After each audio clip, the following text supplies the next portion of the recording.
So far this season, there have been 3 chapters in the progression of Miami's offense. The first chapter started with second-year transfer quarterback Derek King behind center. He's agile and makes all the throws that you need him to make, but unfortunately he got hurt early in the season.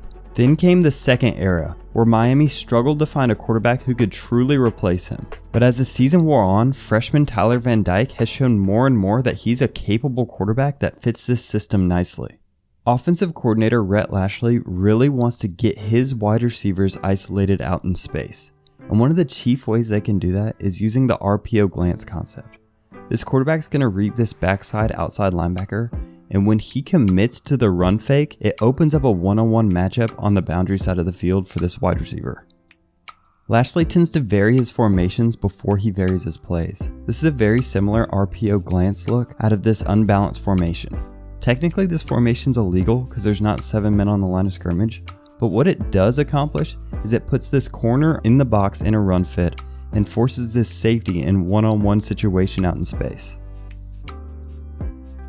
They'll also go to the stack look, which makes counting numbers and finding space really easy for the offense. Notice there's only 2 defenders stacked over these 2 receivers, which essentially gives them a one-on-one matchup with an easy rub route. But there's been no one more consistent for the Hurricanes in one-on-one coverage than wide receiver Charleston Rambo. Look at this route he runs here. He starts with a nice stem that gets him inside leverage. Then, at the break, he gives a shifty little arm push to get some space deep in the middle of the field to open up an easy completion. Miami also has one of the shiftier and quicker running backs in the ACC in Jaylan Knighton. But struggles along the offensive line mean they often have difficulties getting him going in the running game. And he's not exactly the physical running back you want to have to run into loaded boxes. And these blocking woes extend to Miami's passing game, where teams have figured out ways to get their defensive ends schemed up on tight ends and pass protection.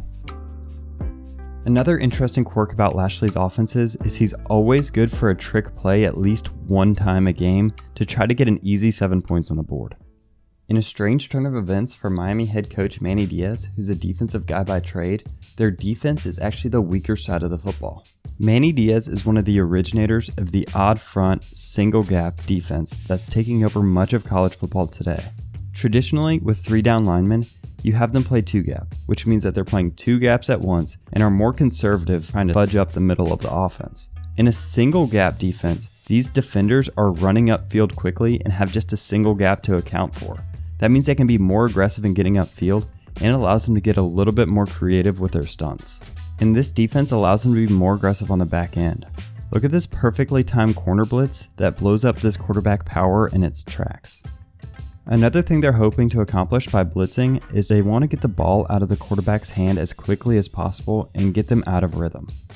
When Miami blitzes, they tend to be in what's called fire zones. That means there's a 5-man pressure with a 3 deep shell behind it. If you're able to pick up the pressure, it often means that there's big gaps left in the middle of zones. Another problem this Miami defense frequently runs into is their gap aggressive defense isn't gap sound on the back end. Here Georgia Tech's running what's called split zone. That means they've got double teams across the line of scrimmage and this tight end is pulling to block this outside linebacker. You can see early in the play it looks like Miami has this fit up, with these linebackers going into their correct holes. But watch this guy specifically. He sees a small opening and he tries to fit it in there, but he's completely vacating his gap and giving an open running lane for the running back.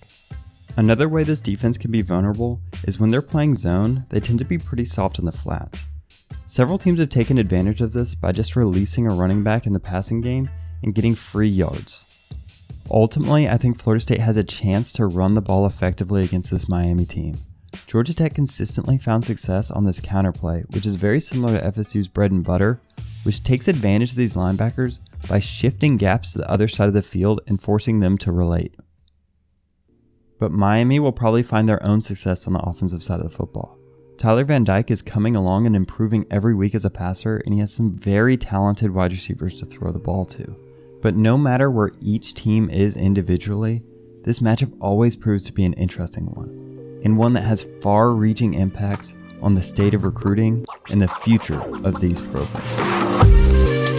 Thanks for watching. Please tune in for our instant reaction right after the game where we dive into the stats behind the game. and then for our film review on the Tuesday after that.